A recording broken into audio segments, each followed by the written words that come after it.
एक छोटे से गांव में नगाटो नाम का लड़का रहता था। नगाटो बहुत ही गरीब था। बचपन में ही एक कार हादसे में उसके माता पिता का देहांत हो गया था। उस हादसे के बाद से नगाटो बिल्कुल अकेला हो गया।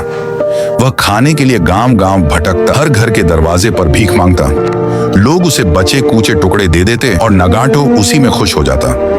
लेकिन उसकी छोटी सी खुशी भी गांव वालों को मंजूर नहीं थी। धीरे धीरे सब उसे अपने दरवाजे से भगा देने लगे।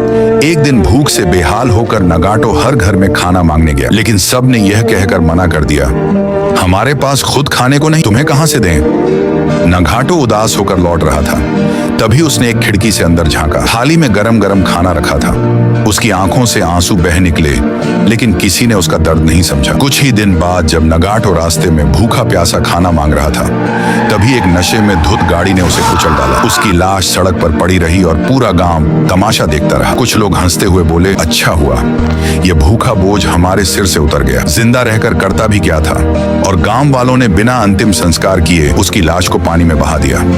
लेकिन नगाटो की आत्मा को वह दर्द, वह भूख सब उसके साथ रह गया। फिर एक रात एक आदमी सो रहा था। तभी वह अचानक चिल्लाने लगा, छोड़ दो, मुझे मत मारो, मेरा पूरा खाना ले लो, ले लो।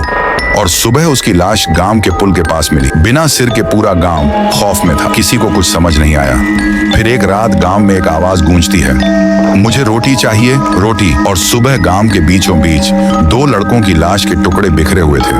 मिट्टी पर खून से सना लिखा था, मुझे खाना चाहिए, मुझे भूख लगी है। तभी एक पागल ने हंसते हुए कहा, तुमने उसे एक रोटी के लिए तड़पाया था, अब तुम्हारी बारी है। अब उसकी आत्मा तभी शांत होगी जब हर घर से एक रोटी उसके लिए नदी में बहाई जाए। फिर अगली पूर्णिमा पूरा गांव रात के 11 बजे एक एक रोटी नदी में बहाता है। तभी आसमान में बिजली चमकती है और एक चीख गूंजती है, शुक्रिया।